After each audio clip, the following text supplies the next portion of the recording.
Making a loaf of bread is such a satisfying thing to do and always impresses family and friends.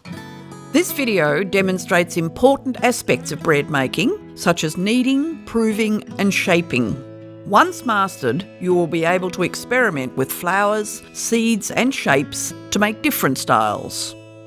For this basic white dough, use 500 grams of strong flour, 2 teaspoons of salt, 2 teaspoons of dried yeast, and 300 ml of lukewarm water. This quantity will make 1 loaf and 1 baguette. Strong flour is high in gluten, giving more stretch and strength to the dough. We are using dried yeast, which combines with the dry ingredients and is convenient to store.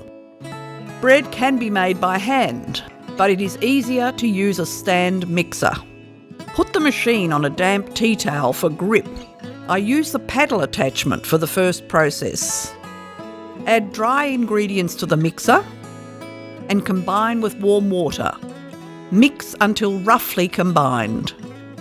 If you prefer to use fresh yeast, you will need to double the quantity and dissolve it in a little of the water until frothy before combining it with the dry ingredients.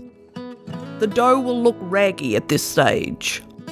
Don't walk away from the machine or it may walk off the bench. Change to a dough hook for the kneading process.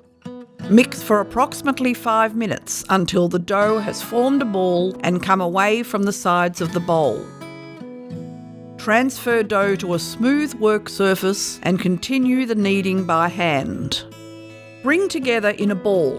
Hold one side, push away and roll back up. Turn 90 degrees and repeat the action. This stretches the gluten and gives structure to the finished loaf. Expect to knead for up to 5 minutes until the dough feels springy, smooth and comes together. Kneading takes quite a lot of energy. You need to lean into it. There are different techniques for kneading. Some bakers slap the dough onto the work surface. Form dough into a smooth ball and place in a lightly oiled bowl. Cover with a tea towel and leave to prove for 1 to 1.5 hours in a warm place around 20 degrees until doubled in size. Bread will rise with quite tiny amounts of yeast if given enough time. The longer a dough takes to rise, the more flavour it has. This explains why different recipes use different proportions of yeast to flour. Check dough is nice and spongy. Turn out onto the work surface. Knock it back by pushing it in on itself twice.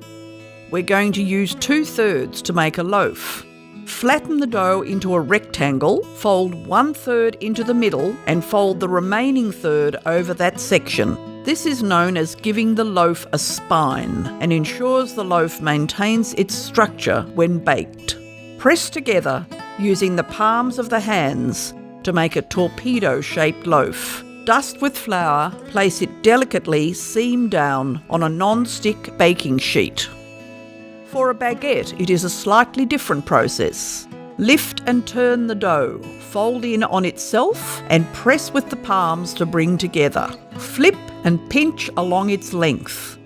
Roll gently to a point on the ends for the traditional baguette shape.